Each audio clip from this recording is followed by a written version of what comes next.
Yeah, I can hear you. Can everybody hear me? Not much. I'm doing a broadcast in about 5 minutes. Okay. All right.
What's up, everybody? It's your man, Mr. VZ360, and we are you listening to the Evolution of Fatherhood show?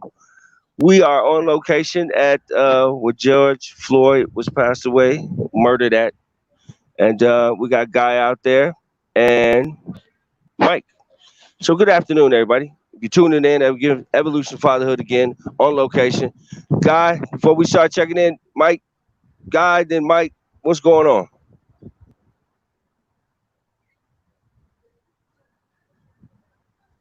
All right, so we're gonna get some technical. So anyway, so here we are. We are waiting for the guys to kick in. We are here at 38th in Chicago, where it all happened with George Floyd. People are having a barbecue or a celebration out here today. It's been 1 week. What's going on? We out here just getting the feel of the atmosphere, showing people what's going on, and making sure that everybody's okay. With that being said, we're just trying to make sure that everybody gets a voice today. So on location in Minneapolis. So, Mike, Guy. Yeah, yeah, man. What's going on, y'all? How y'all doing? I'm doing pretty well here. I was at that location with myself where Anthony is now a couple weeks ago, and man, the atmosphere was phenomenal. It was a different array of people all down there celebrating the life of Mr. Floyd. It was so much unity. It was giving out food. I got a "We Can't Breathe" T-shirt. I got a chance to see what was going on with the people down there, man. It was a beautiful scene, man, and I hope we can continue this and everything don't stop after we feel we got what we wanted. Because right now, change is coming. Go ahead, there, guy.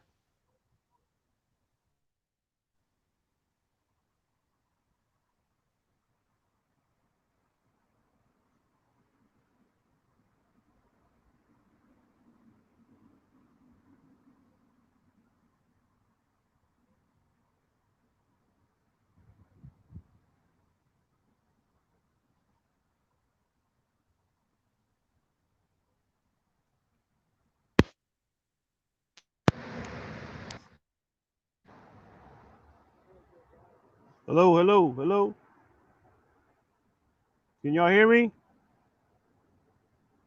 Can you hear me? Okay. I can't hear Anthony.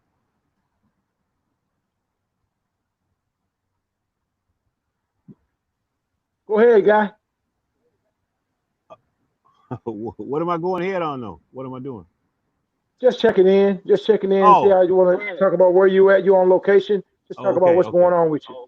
Okay, okay. Thank you, brother. Sorry for the technical difficulty. But it comes with going live, y'all. You're going live and going live on location. So we tried something different this week to get a sense of kind of, what do we want to continue to show you, because we listen to your suggestions, we listen to your input, and we also wanted to make sure that we continue to provide you a variety of different ways we want to get you this information. But checking in with me is just it's just been another challenging week, brother Mike and brother Anthony, and I'd have to say my mind frame is just still, processing everything that has happened, processing the aftermath, processing a number of things that has happened in only a week.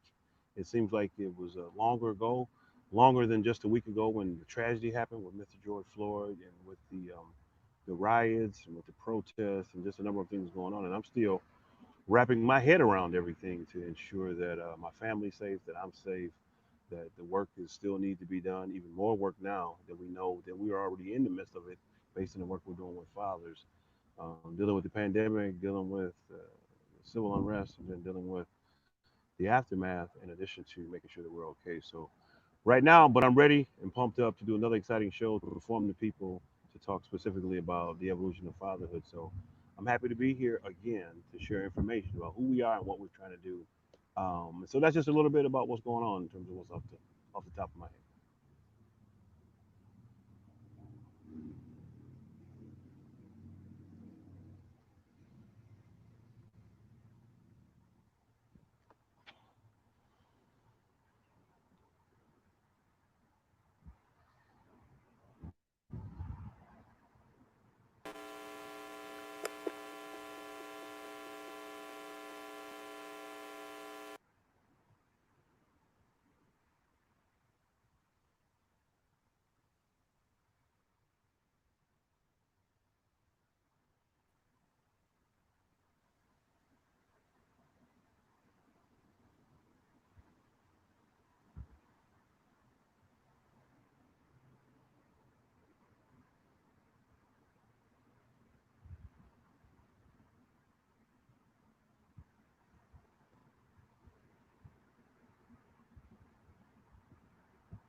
Can you all hear everything, each other?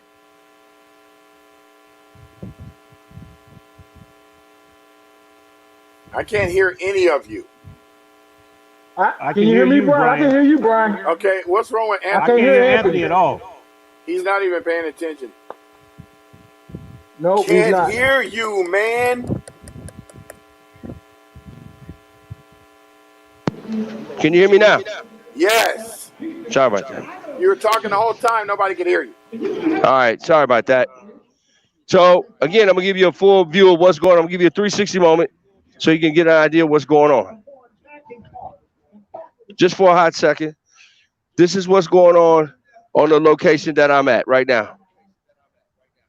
And so we got people passing out food. We got people passing out essentials. We got people passing out a lot of stuff.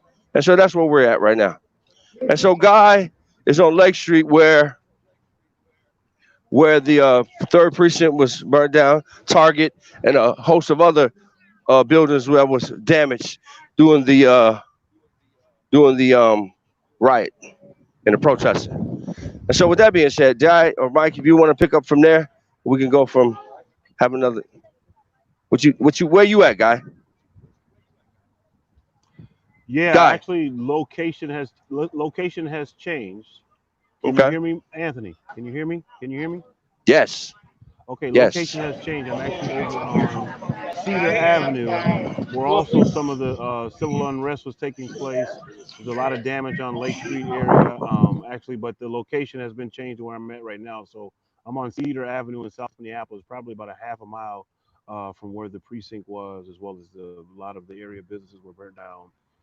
In addition to fires were set with AutoZone, Target, Cub, and just a number probably about 35 businesses in all was affected by either fire or just looting and vandalism.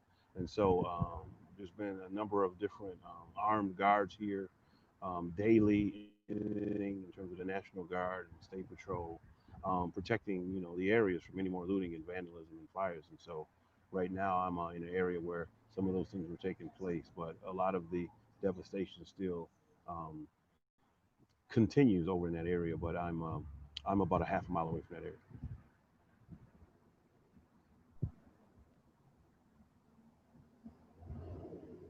Okay.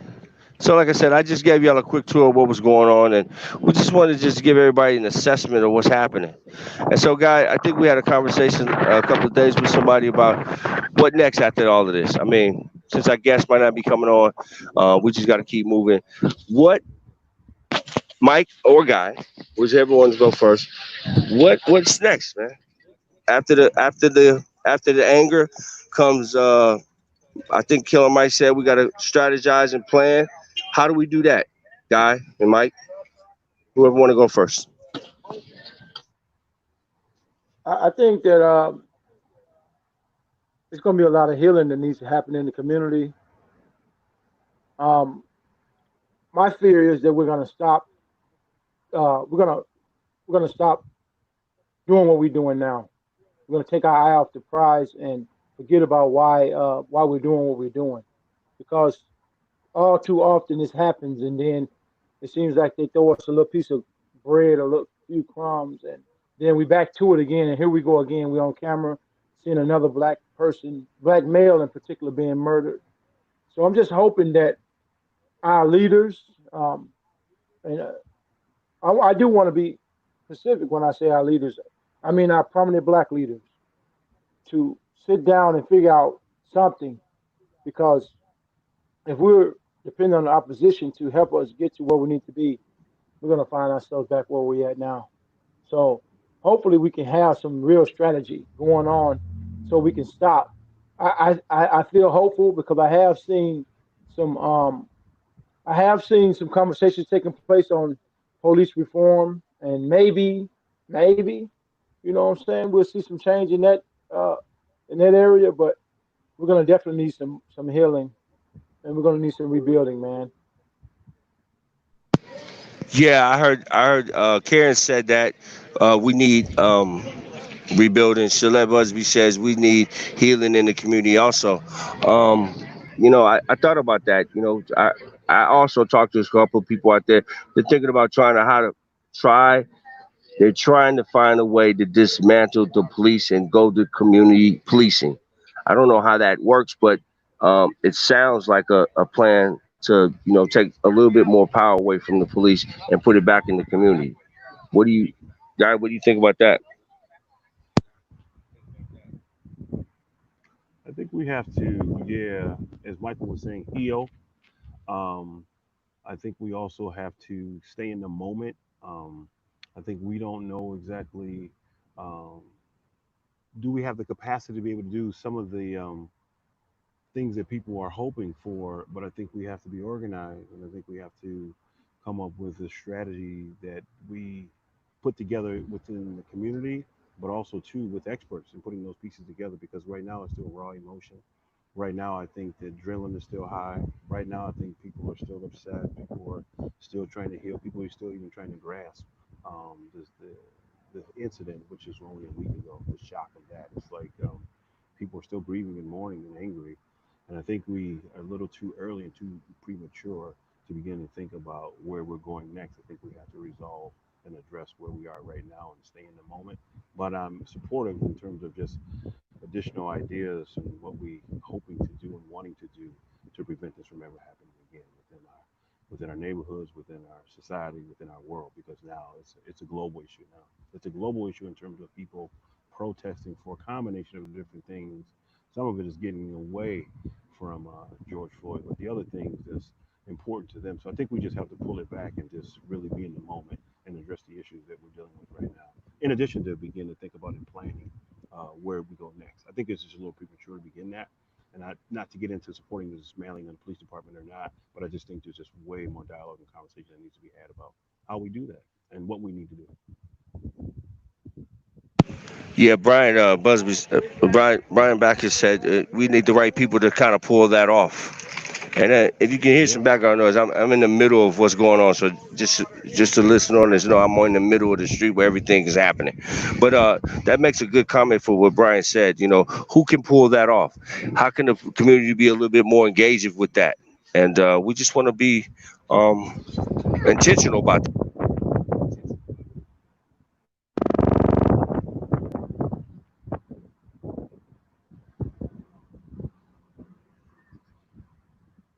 Karen also Yeah, said, we just reading off what people saying. Karen said we have to work and plan while it's still on people's minds right now, and I think that's why I think it was good to come out here today and be on location at some of these places so it can remain fresh in your mind.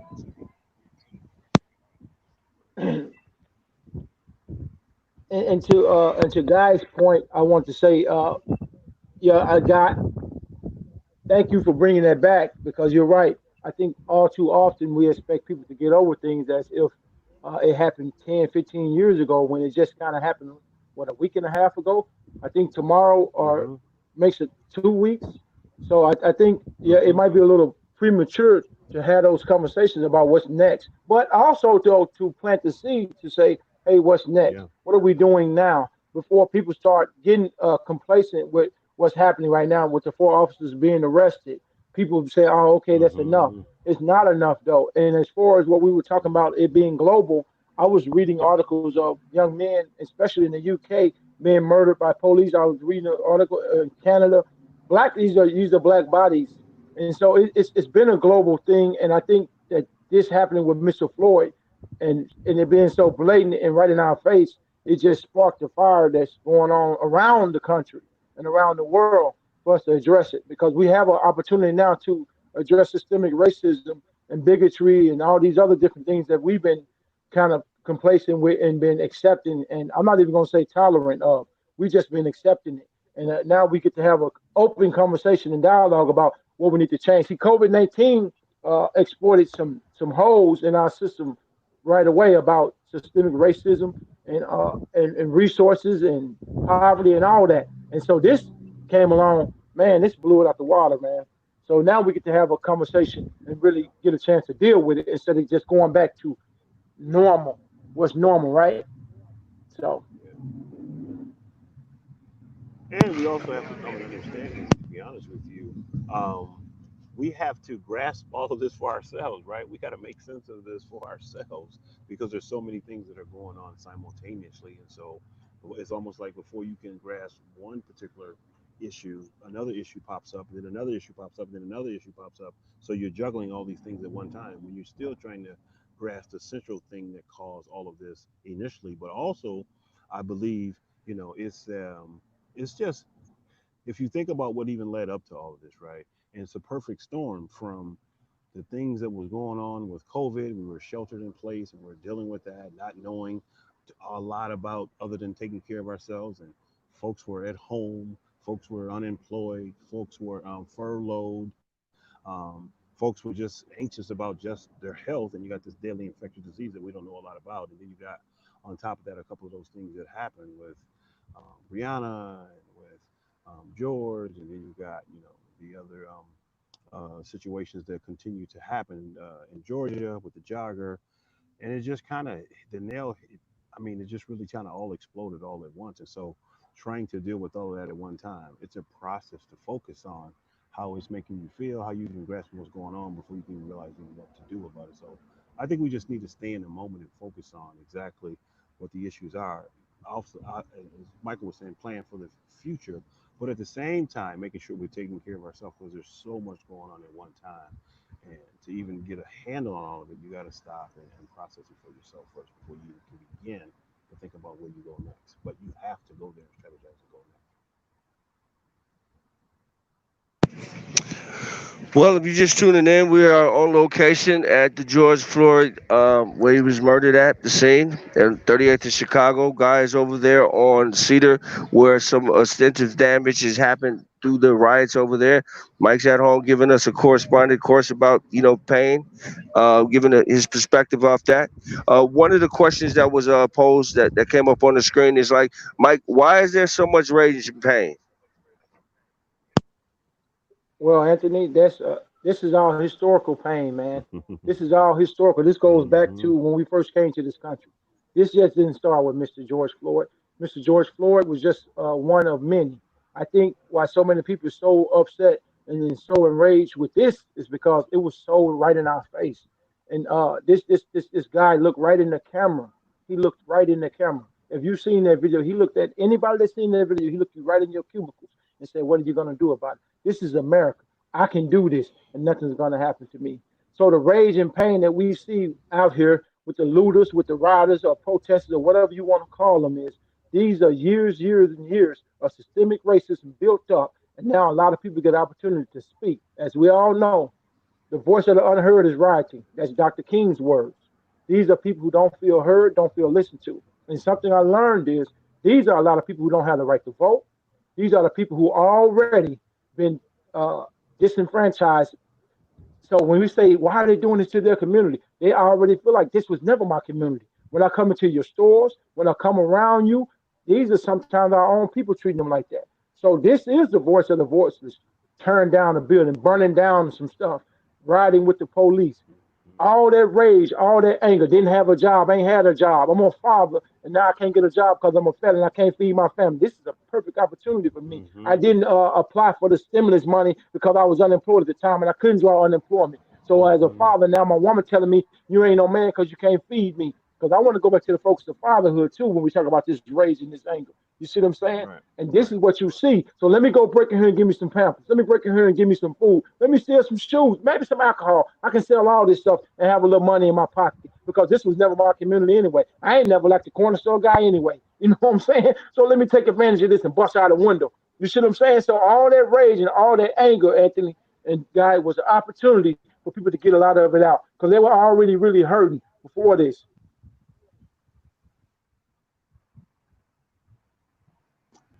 And you take it even all the way back, exactly what you're saying in terms of where we are right now. You go historically, you look at, we're on stolen land, right? You Right. take it all the way back to in terms of people, being upset and What? historical trauma and Well, what has contributed to hold on people's for that issues. right there. Hold on for right there. I don't want to cut you short, but we got Michael Dean coming up, citizen father. We're gonna get his take on that. Guy, this is your guy, Michael. Let's bring him in. Let's see what he has to say. Michael Dean is up next. Go ahead, bring him in. Russell, Michael Dean Russell. Thanks for tuning in. Welcome to the show.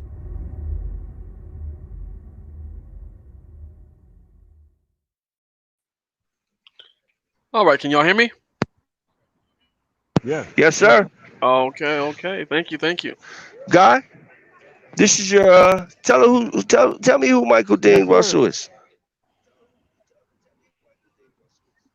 I think Michael can do a much better job of that himself. Michael, why don't you tell us a little bit about? Yeah, absolutely. Michael, why don't you just tell us a little bit about yourself, um, and who you are, your background, but also tell us, how are you holding up with all of the things that are going on here in Minneapolis? How are you holding up just as a father? But introduce yourself and tell us a little bit about your thoughts about everything that's going on and how you're holding up with your family as a father. All right. Again, my name is Michael Russell, but I online y'all have me as Michael Dean. I am currently a reentry counselor with Goodwill Easter Seals, Minnesota. Um, Also a citizen father, which is a leadership component of the Father Project, with Guy Bowling being the program manager. And I've been connected with that program over a decade now, roughly 11 years or so. Um, and I've been in this work pretty much ever since, dealing with fathers and families. Even have mothers on my caseload.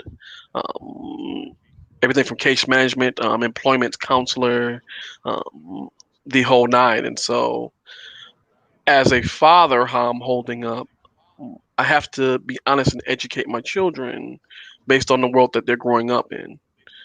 Because, as we learn, sugarcoating things like that sets them up for failure. I have two daughters, and being black in America, and then being black girls in America, who are going to grow up into black women, I have to do what I can to prep them for it. They have questions about kind of what's reacting and why, and where is this blowing up coming from. Why can't they go outside during certain times with curfews and whatnot, and the dangers. And so these are the questions that I have to answer, as honest as I can. How I feel about all of it. These things happen in cycles, and so I wasn't alive during the '60s, during the civil rights movement. But I feel me like many young black folks around my age, being roughly around 40, we talk about what we would have did if we was growing up in the civil rights movement. We wouldn't have let Bill O'Connor do anything with me with them dogs and them hoses, but now we're living it again.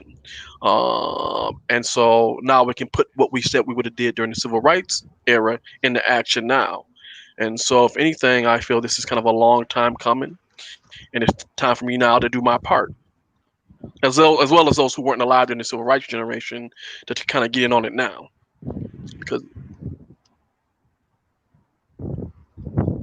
Okay. All right, Mike. Michael, tell me a little. Go Yeah, ahead, guy. Michael, tell me a little bit about the citizen father. You said in terms of what that is and what that means. Tell us a little bit about, for those of us that may have never even heard of what that means in terms of your role and responsibility with that title of citizen father. Explain that a little bit to us, what that is, okay. and how you and what's your role within that. Citizen Father is a leadership component of the Father Project program, out of Minnesota, and this comes about after you go through the program, your parenting groups, your leadership group. You're stable, you're developed as father, and you're invited to do community work. Citizen Father are those of us who actually do work in the community beyond Father Project, representing fathers and families across the nation and even internationally. And so we do everything from presentations. We speak to fathers, mothers, churches, professionals. We go into schools. Anybody who hear the message and importance of fatherhood, um, we're there. And again, we do this anywhere and everywhere. And, we travel across, all across America. And again, in some cases, even abroad, to get the message and importance of fatherhood out there. And so being a citizen father is advocating for your community on behalf of fathers and fatherhood and families. And that's just the work that I'm engaged in.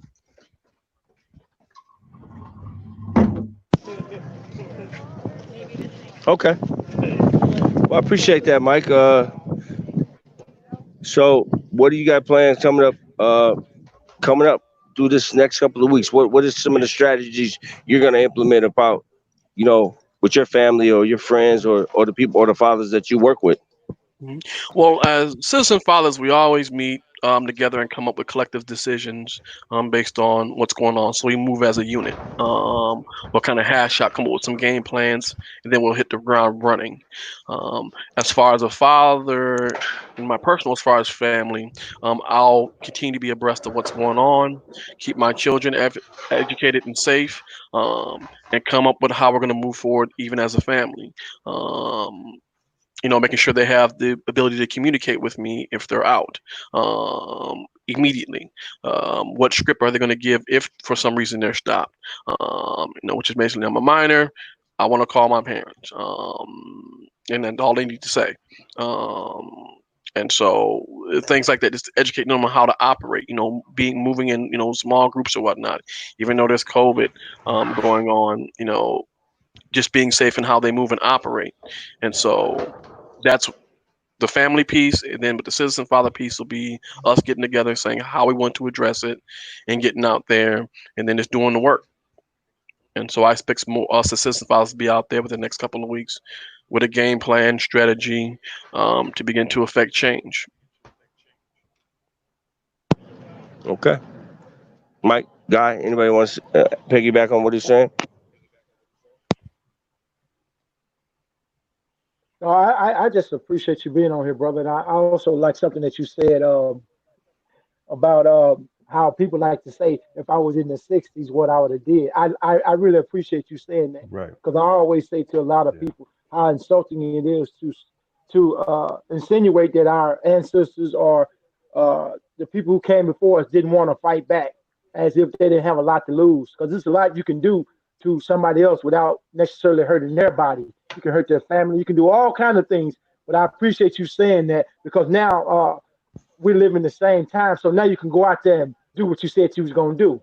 You know what I'm saying? Stand up for your people. And also, I like the idea of. I think somebody just said we need a citizen father in every community, especially in Black communities, because I think that's an important thing that you said there. Like even just having conversations with young people about you being a minor, don't don't incriminate yourself, even if you did do it, or maybe you didn't, but you were with the people who did it. I'm a minor. I want to speak to my parent. Just even knowing that, I think that could really help a lot of kids understand their rights. Uh, because I was just thinking to myself, I would have never said that, man. I'd have been like, well, I ain't even do nothing. You know, Hmm. and you're trying to explain myself versus not even recognize I'm a minor, and you really don't have no business even talking to me, man. So I appreciate Hmm. you. I appreciate what you're doing, brother, and I appreciate you bringing me Hmm. back to that ideal of us thinking how much we would have did if we was in that time when we actually living that time out right now. Mhm. Thank you. And I don't know, I guess we're all going to date ourselves a little bit about age, but a lot of people don't remember Eddie Murphy Delirious. When he talked about, people act like they could have been slaves back then. If slave master walked up and said, "Hey, bail this cotton," hey, I ain't bailing nothing. And then, psh, you go, never mind, we'll bail it. Keep that away from us. And so, what people don't understand a little bit about slavery is what you brought up earlier, Brother Mike. The slave master necessarily didn't harm you if he felt you were valuable. He would just harm your children and those around you. I'll just kill everybody around you to either comply or everybody dies. And so that psychologically puts the weight of all those lives on you. And you'll usually acquiesce. If somebody, has a gun to your child's head and said, do this or else, you're usually going to go along with what they're saying. And so from that aspect I understand, but the breaking process of Black people in America is a daily process that's been taking place at least since 1619. And in my comments about the civil rights era, we're looking at that in hindsight. But what I did, if people are running around literally using German Shepherds and Sherman tanks and things like that, well, we're living it now. So everything again I said I was going to do then, I have to do now. Um, and so that was something that I think was prevalent in the Black community. Yeah, I think that sums it up because I was thinking about that the other week when I said I think I would have just walked up to him, but then maybe my intent was to do that, but when it all said and done, do I want to engage myself in a situation where I could be murdered or killed? So you might, you want to feel like you want to do something. It seemed like the right thing to do something at the time, and I'm pretty sure my body would have said do something, but like you said, maybe psychologically, I'd be like, man, I don't want to get tased in the face. I don't want to get shot. I could be next to him, and then I could be a victim. So I had to think about what I said last week about, maybe I could have did something. I don't know because I wasn't there. I can only speculate what I think I might have done if I was there, and take it from there. But I definitely know that it is a it is a very psychological game that they're playing with not us Black men, but with everybody because people are afraid of the police, and the police are having too much power to just hurt and maim and just disrespect people, white or Black. You know what I'm saying? And we think about the guy that got pushed down in Buffalo, New York, the white guy that got pushed down in Buffalo, New York, cracked his head. Women, everybody. So police are just getting out of control altogether. They're just getting out of control. And I think people are now seeing the actual carnage of what they're doing and associating that with themselves and associating with their friends and having to starting to have a distaste for the police more so than ever before because it's not just Black people is still leading the charge and getting murdered and hurt, but they're starting to see youth, they're starting to see kids, they're starting to see women, they're starting to see a whole bunch of other people, and people are just basically sick and tired. Oh yeah, and I think white non/non-black society as a group aren't really friends of the police. They really don't like the police, as well. But the idea is, as long as the enforcement is primarily on black people without punishment or with impunity, people have kind of not necessarily even turned a blind eye, but are okay with it. as long as it's not happening to me in proportionate to how it's happening to black folks. And so you see it all the time. Just last week with the protesters taking up arms and running into state government buildings, threatening, sitting Congress people, fully armed, threatening police officers, showing up at their house for arresting a citizen, um, overplaying in a park, on a playground, um, and they're willing to show up and show out. And so, but now that the police are saying, what, everybody can get it, a little bit more, that's where I think we're seeing more of the unrest. As long as it remains primarily focused on black people, then kind of people will begin to calm down. But now that everybody's getting a taste, nobody wants it for themselves. And so, and this is, again, and I'm not happy about how it came about, but this time was coming. And for those who keep saying, well, we're dishonoring the memory of Brother George Floyd, um, the way he was killed would be dishonoring his memory first and foremost. And is bigger than George Floyd. He's just the latest straw that broke the camel's back. With all the black men, women, and children that have died before, we don't protest and things don't burn down every time. It's been roughly 1,600 murders over the last 5 years. I believe it's one every day for the last 5 years. So things haven't burned down every day for the last 5 years. And so, and before this, it's been a lieu of peaceful protest. Colin Kaepernick was very peaceful when he protested. Martin Luther King was very peaceful. And you got, as a result for MLK, you get Bloody Sunday and his assassination. And for Colin, you get, oh, it's an attack on the American flag. And now you can't play anymore. So if you have to get how to protest from your oppressors, you're not going to change anything.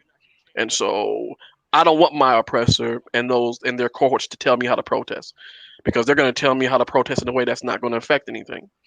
Um, so I can imagine being on the, don't whip me like this, master, whip me like this. That I'm still being whipped, bro. So no, that's not gonna work. And so that's why you don't see them celebrate, your Nat Turners and your Denmark VCs and things like that. They don't celebrate them because they're not operating in the way that things are allowed to remain the same. It's easy to whitewash MLK like they've done now. The MLK we're dealing with now that they present to us wasn't the MLK that was actually live and Mel moving around, because he was for immediate reparations tangibles. He's already on video saying it. And so, but they don't present that. They say, well, nonviolent. Somebody walk up, slap you up, nonviolent.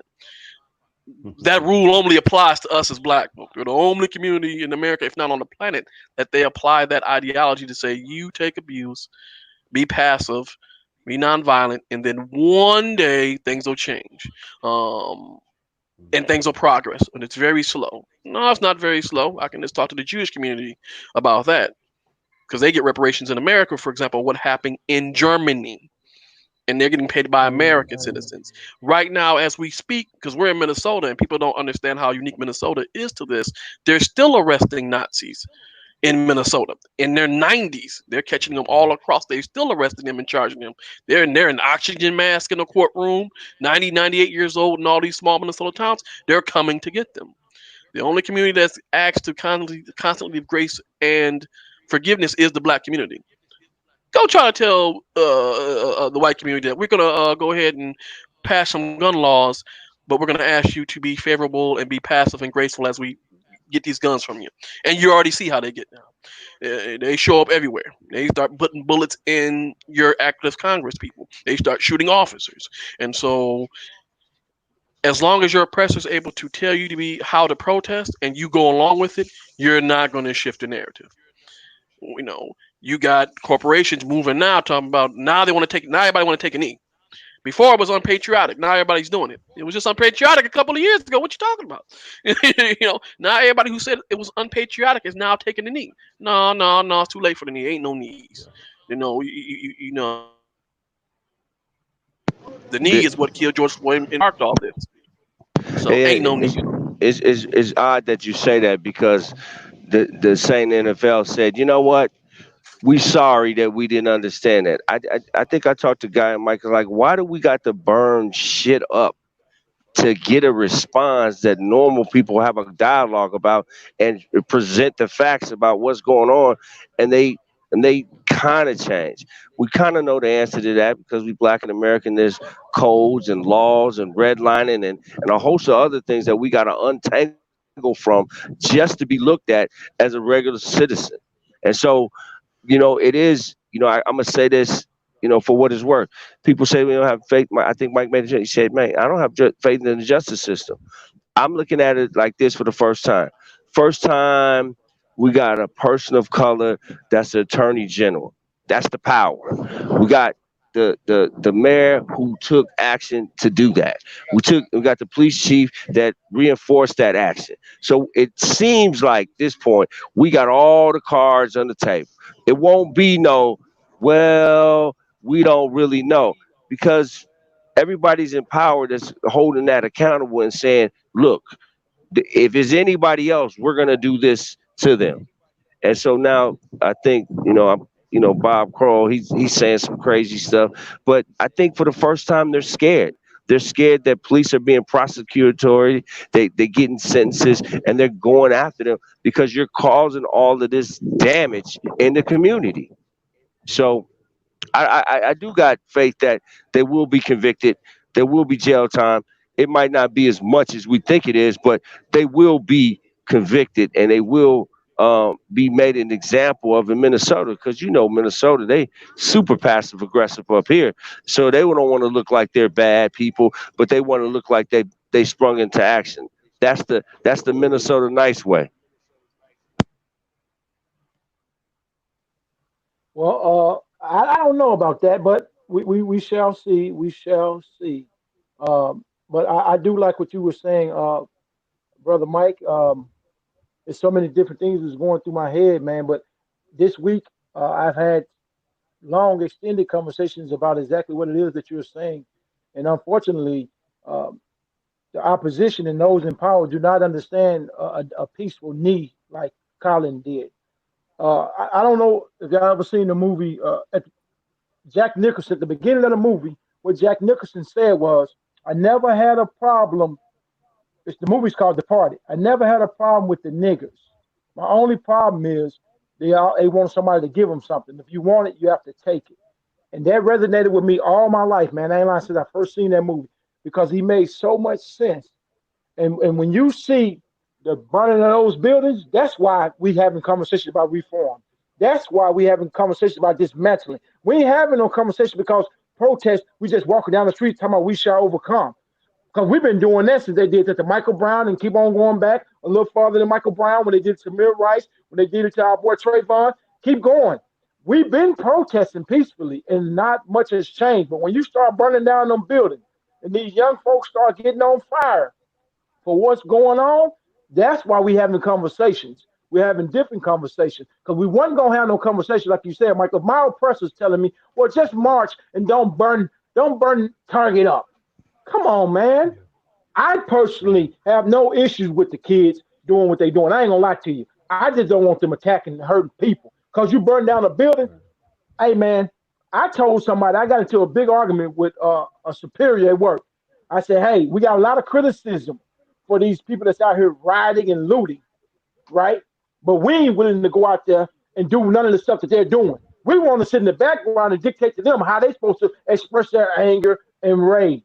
I see it, man. I get it. That's why I ain't got nothing to say. Because guess what? If my partner was 20 years younger, because I might people think I'm a little young. I ain't that old neither. But still, I ain't gonna age myself. I'm 45. You see what I'm saying? If I was 25, I'm gonna keep it real with you. You know what I'm saying, guy? I'll be out there, man. I'm gonna be honest with you. I'll be out there with them. I'll be doing some of the same stuff they doing. I ain't gonna hurt. I ain't gonna lie. I ain't gonna attack nobody. I'm gonna be honest with you about that. But as far as knocking out a few windows, man, I'm gonna tell you right now, man, I'll be doing the same thing. I just ain't got it in me no more. But guess what? I told my son, I support you. I pick you up. I bring you some milk. I bring y'all some water. I do my part and support them because I believe and I feel their pain because it's been going on for too long and it's too much of it, man. Michael, both Michaels, you guys both have said, made pretty profound statements. And Michael Russell, thank you again for sharing that information and just your thoughts on, things as it relates to systems change, as it relates to, healing, community impact, as a father, and just a number of things in terms of what even got us to this point, to where we are now. Um, and to Mike's point about, the rage that has come with all of this, and then the action that has come as a result of it. And folks just took action. And I believe I saw one of our viewers post a couple of different things that said that what we need to do as it relates to um, having more education out there and information through television documentaries, right? And television specific about African history. So we really know where we came from that led to this. In addition to thinking about the land was stolen that we're on, you think about the slaves the slavery that happened here. You think about Jim Crow. You think about a lot of these laws and public policies that was set up and designed to program us to be a particular way, and it just all came to a head in a perfect storm. And you're talking about the diversity of the people that's out there that's actually protesting in a whole different way than we've ever seen. And it led from not only being here, but multi-generational, multi-ethnic, multiracial, multicultural. All those folks were out there in a sea of diversity that we haven't seen before as it relates to these type of protests, in addition to the destruction that was going on, in addition to the looting that was going on, and also the folks that came here. And I think you said it last week, Mike Brooks, you said the agent provocateurs that was also there fanning the flames to even create more chaos. And folks said enough is enough. And that's when government officials and public officials and law enforcement people stood up to say enough is enough is enough. That's what got them to respond. It wasn't just the peaceful protest, which is understandable, right? It wasn't just really helping young people. Where do you take this aggression, this energy, this adrenaline? What do you do with that? But majority of the time, most of those young people that are out there protesting, they didn't go to protest school. They didn't get protest training. They just felt a particular way to get out there and try and get their voice heard, in the words of Brother Malcolm, by any means necessary. And all that created the chaotic and disorder that we seen.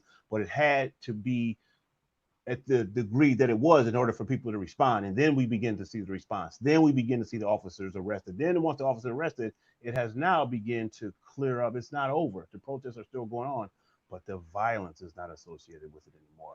People wanted answers. So people almost felt like, remember, our country was built on violence, taking something from somebody, brutality, genocide, all those things that we were built on.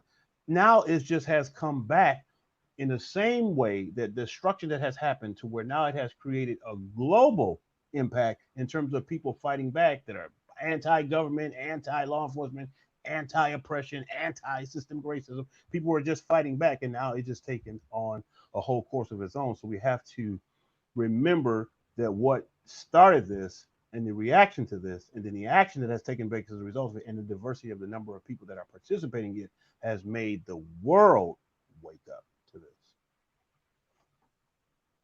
Yeah, I think both of y'all guys gave an interesting synopsis about what's going on. I want to know if we can show that movie that I would like to show that kind of gives some context to this. So before we do that, I just want to say two things. As long as the evolution of fatherhood show is on, we are going to talk about fatherhood issues. We're going to support fatherhood in its entirety. We're going to excel that. We're going to push that out.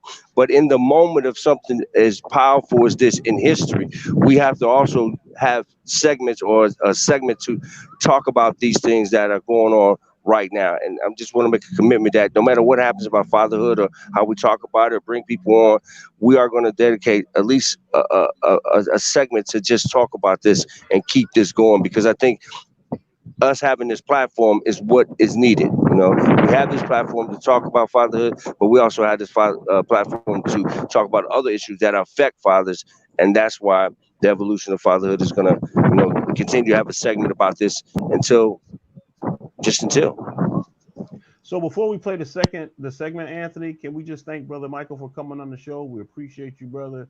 Thanks for coming on and sharing your personal story, your professional story, and your insight in terms of what that means for you, and how you continue to be productive in society, not only just as a man, as a citizen father, but also as a father in your community, wanting to make a change and wanting to utilize the skills and experience and education that you got, because we know that fathers are one of the largest untapped resources that we have for our community, and you're living example and proof of that. So we thank you for being on the show today, brother.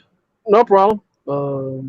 I'm glad to be on the show with you all and continue to see you out in the community doing the work. So I'm very excited for what's to come. I appreciate you too, Mike. You know, me and you, I'm gonna see you in multifaceted, but I appreciate you coming on the show. Guy told me that you would be coming. I was excited, so I appreciate that. And we're gonna dialogue on the tarmac. That's code word. They don't know what that means. That's code word. So we good. I appreciate you coming on the show. We gotta have you back. We gotta have you back, brother. All right. So can we show the scene? Let's see if we're going to do that. Our technical guy, Brian Brackett, is about to do it. I just want to ask the question, who really cares to save a world in despair? Who really cares?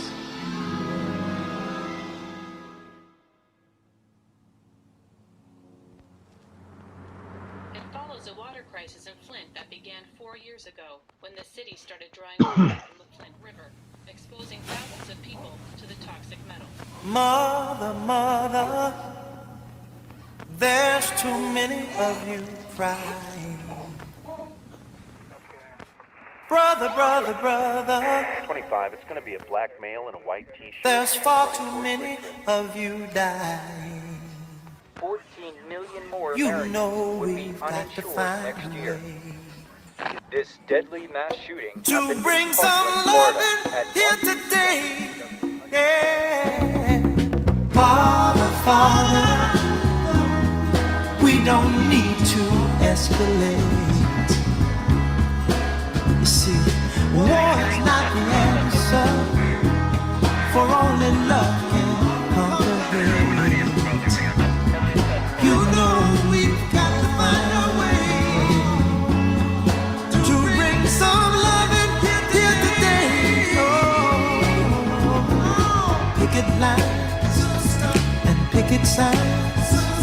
Don't punish me with brutality. Talk to me so you can see what's going on. What's going on? Yeah, what's going on? Oh, what's going on? Right on. Right on.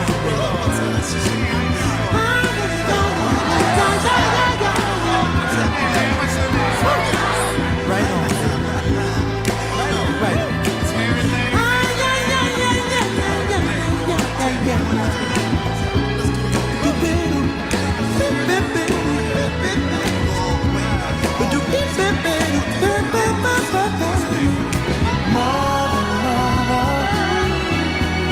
Everybody thinks we're wrong. Oh, but who are they to judge us? Simply cause our hair is long. Oh, you know we've got to find a way. Bring some understanding here today. Picket lines and picket signs. Don't punish me with brutality. Come on, talk to me so you can see what's going on. Yeah, what's going on? Tell me what's going on. I'll tell you what's going on. Right on, right on.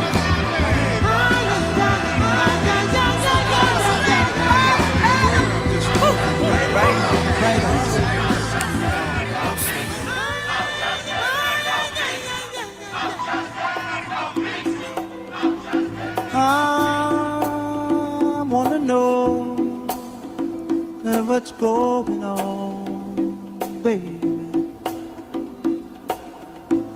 Yes, I wanna know what's going on right now, people.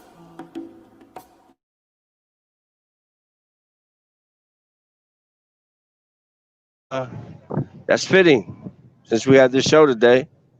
Before we get out of here, I thought we should played that video, which we did. Thank you, Brian, for that. Style Click Media. Before we get out of here, everybody take 1 minute, give your assessment, starting with Mike. Wrap up and get up out of here. What you can take from this today, Mike? 1 minute. Well, I just want to say, man, I appreciate brother Mike being on. I didn't even realize there was a position like that he has. Man, that's a pretty dope position, man, to be a father to many, to the fatherless, and just even have some of the basic conversations that you would hope to have with even just a male figure. And I just want to say too that the healing has not begun; it will begin, and we have to be ready because it's going to be a lot of trauma. It's going to be a lot of trauma for for for our kids, man. We're going to deal with, and especially for. I was even thinking, I'm gonna make this quick, for even some of our pregnant women, and transferring that into their children, man, because classical conditioning is real, and we do transfer things to our children even when we don't try to. So let's just keep fighting the good fight, man, and remember that take care of yourself. That's all I got, brother. Next to Angela, So for me, echoing exactly what Michael just said, in addition to what Michael, the citizen father, was saying, I just think we just gotta, we're still identifying all the elements that contribute to what's going on, continuing to understand what's going on and what our role as fathers and as men is in helping impact our communities and make change. Because I think that we're continuing to evolve as fathers. Of course, Michael was a perfect display of that, with Michael Russell on the show today. But also, too, I think it's going to take us to help change and build upon our knowledge, expertise, backgrounds of really what we can do to fight the injustice, fight for our communities, fight for our families, fight for our society. And I think what Michael exemplified is that it starts with us. And we need us to help us to support our families continuing to be strong and healthy and safe. And so once we band together, particularly using fathers and putting them in the position to take back their families, because I really think that, if you save the mom, you save the child, you save the father, you save the family. And if you save the family, you save the community. And save being relative, of course, but I just think that was just one step in the direction that we need to protect our families and our communities. So it was a good show. Well, my last sentiment is like, hey, we was on the location here at the site of George Floyd, and I just want to say, man, I hope this shows bring some content, some clarity, some content, some voices to talk about what's going on. I hope I'm able to do that. I get a little emotional because it's pulling me in two different ways. I'm a dad. I'm gonna talk about fatherhood, and now in the moment of all of that, where I was trying to show some good, which we're still doing, this is happening. So it puts a weight on me to be like, man, how to move with this. I don't want to not be in history and not recognize the moment. And so I just say the evolution of fatherhood is there for all fathers. Anybody that's watching and enjoying the show, I hope we're giving you great content, even though sometimes we have some technical difficulties, but we work through that. And with that, we appreciate your support by watching us, sharing us, telling everybody about the show. We want to just do a great duty to fathers and to the community. And I just want to say, if anybody wants to come onto the show, you know how to get a hold of us, EOF2020.com. Put your name, put your information down, and I'll get back to you as soon as possible. With that being said, this is your man, Mr. Visa 360 at the George Floyd murder scene over south. We got to go. Got to get something to eat. Holla at your boy. I love y'all. Let me do a 360. I never did a 360 on my own show. Let me do that real quick. I never did that before. So we doing that. 360, I'm going too fast. So one more time, we get up here.